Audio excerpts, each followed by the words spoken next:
Magandang araw, magandang gabi ho sa inyo mga kaibigan, no? Nandito nga pala si Kim Escobar aka Kuya Kim kung tawagin, at meron lang ho ako sa inyong ibibigay o ididetalye sa mga taong nagiging professional pagdating ho sa mga kagipitan, no? Kung tinatawag na pangungutang, no, mga par, no? So sa mga hindi ho nakakaalam mga par, at sa mga nakakasama nyo rin dyan sa gilid-gilid, meron ho tinatawag tayo na pagiging professional pagdating ho sa pangungutang mga pano, lalong-lalo na sa kagipitan. So, ang una nga ho pala natin tatalakayin mga kaibigan, no? Ito ho yung tinatawag na utang na loob, no? So, alam ko ho po na isa rin ho ako sa nagkaroon ng utang na loob na kailangan ho natin bayaran, no? Hindi man ho siya pera or material, meron ho dyan tinatawag na utang na loob na hindi mo rin naman siya hiniram pero nagkaroon ka ng utang na loob. Di ba? So, ito nga pala mga parang tinatawag na utang na loob. So, syempre, pag pumasok dyan ang utang na loob mo sa isang tao, nandyan yung kailangan nyo ho siyang pakisamahan, di ba mga pano? Mga kaibigan, legit ho yan. Na ako po naniniwala na isa ho kayo na nagkaroon din ho kayo ng utang na loob sa ibang tao or sa pamilya nyo ho, no? Na kinakailangan nyo pa hong bayaran, no? Or pakisamahan dahil naisip nyo na may utang na loob kayo sa kanya. Di ba? So, ngayon, minsan naaabuso ho yung mga tao pagdating sa utang na loob. Minsan ho, sobrang bait ng tao, inaabuso na rin ho, di ba? Dahil ho sa utang na loob na yan, no? So, ayan mga kaibigan, no? Sinasabi ko ho sa inyo, mga kaibigan, no? Na pag kayo po ay may utang na loob, mga kaibigan, no? Mas okay na ho, bayaran nyo na rin po ng utang na loob. Para hindi na ho kayo magkaroon ng utang na loob sa kung sino man tao nakapaligid sa inyo, di ba? Tama? So, ang pangalawa mga kaibigan, no, eto ho rin yung tinatawag na pagiging professional pagdating ho sa pangungutang. Dito ho papasok yung utang kalimot, no. Alam ko isa rin ho kayo sa naka-experience ng ganitong utang kalimot mga pare. Eto ho yung tao na kung saan ang bait-bait hong nangutang, ang bait-bait hong nanghiram sa inyo na akala mo anak ng Diyos o anghel na nanghiram sa'yo. Tapos nung singilan na, no, hindi na ho maalala.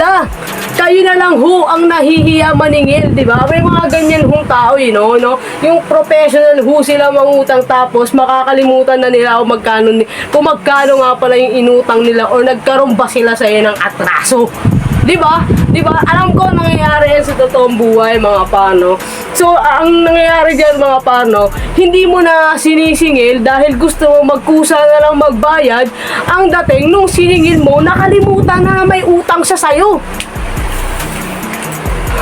Dito ako nababadtrip kasi minsan nangyari rin sa akin to yung nagkautang ako pero hindi ko maalala kung nagkautang ba ako sa kanya. So, ayun mga parno, kaya ho tinatawag na professional ho, no? Dahil sobrang professional ho nila pagdating po sa pagiging makalimot. Diba? Lahat ho ng taong gipit, no? Nakakalimot ho yan pagdating po sa utang. Tama ba ako mga par? Tama yan! So eto nga pala yung pangatlo mga kaibigan, no? Kung saan papasok yung pagiging professional mo pagdating sa taguan, lalo na pag nandyan yung naniningil sa'yo, no?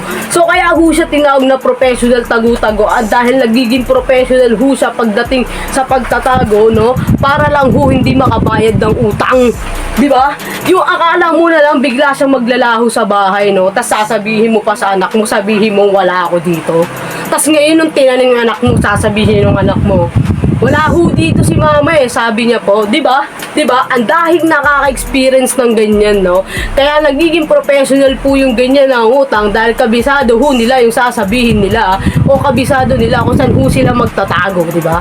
Di ba? Di ba? Idadamay mo pa yung bata, di ba? Idadamay mo pa yung bata sa kasinungalingan mo di ba? No? Sa mga nakaka-experience nito, mga kaibigan, mag-comment ho kayo dito sa baba kung na-experience niyo po yung ganyan pagiging professional ng tagu-taguan, no? Hindi lang ho yan nangyayari sa laro, no? Hindi lang ho nangyayari yan sa mga laro sa labas na makikita nyo, no? Nangyayari din ho yan sa singilan. Di ba?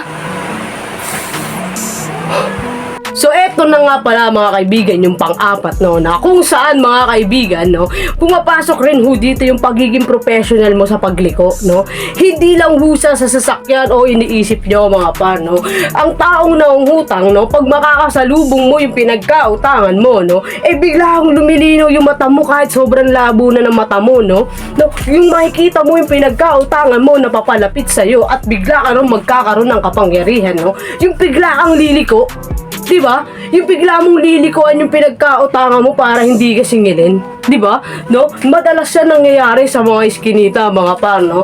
Yung inutangan mo yung tao, tapos nung sisingilin ka na, tapos nakita mo na makakasalubong mo, bigla kang liliko. Diba?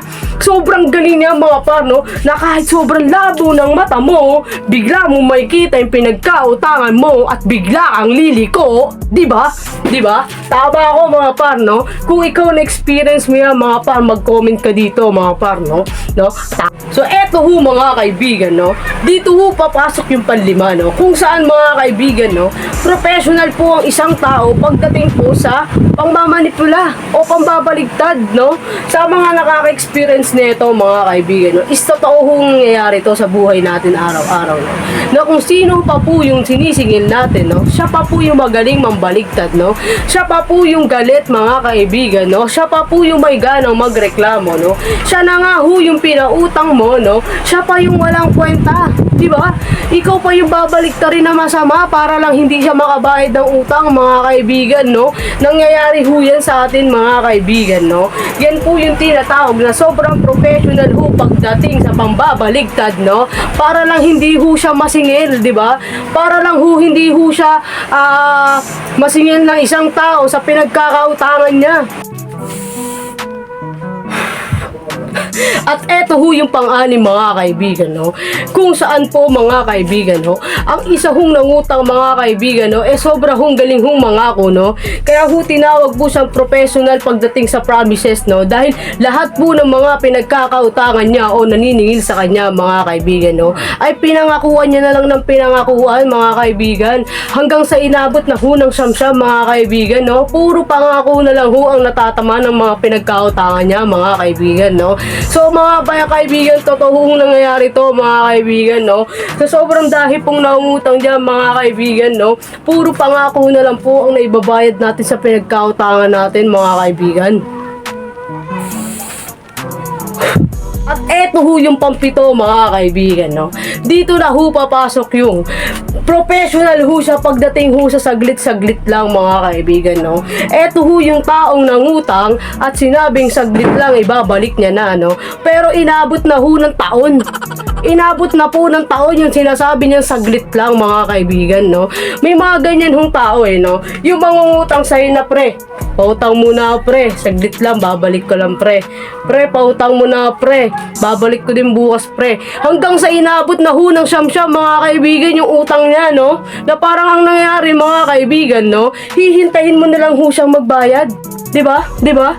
Diba? Yung ikaw na nga yun ang hiram mga kaibigan, no? Parang ang dating, no, mga kaibigan, hihintayin ka ba na ikaw yung magbayad mga kaibigan, no? At eto na nga mga kaibigan yung pangwalo, no? Na kung saan pumapasok, no, mga kaibigan, na kung saan professional po ang isang tao pagdating ho sa pagbuo ng pera. Eto ho yung tinatawag ng tao na pag nangutang, palagi hong buo yung pera, no? Na parang ganito yung mga kaibigan, no? Pre, pautang mo na pre, buo kasi yung pera ko pre. Pre, pera muna pre, saglit, buo kasi yung pera ko no? Hanggang sa inabot na ho ng siyam-siyam ulit yung pera na hindi na ho nabalik dahil lagi na hong buo yung pera niya at never hong naparihan mga kaibigan, no? Ayan yung mga tao na palaging buo yung pera na hindi ho kayang gastusin hindi ho kayang pabarihan yung pera nila, no? Kaya ang ginagawa nila mga kaibigan, no, nangungutang na lang sila mga kaibigan, no? Hanggang sa hindi na rin ho nila nababalik dahil lagi hong buo yung pera nila. Di ba mga kaibigan, no? Ayan po yung mga taong professional mga kaibigan pagdating ho sa pangungutang, no, mga kaibigan, no?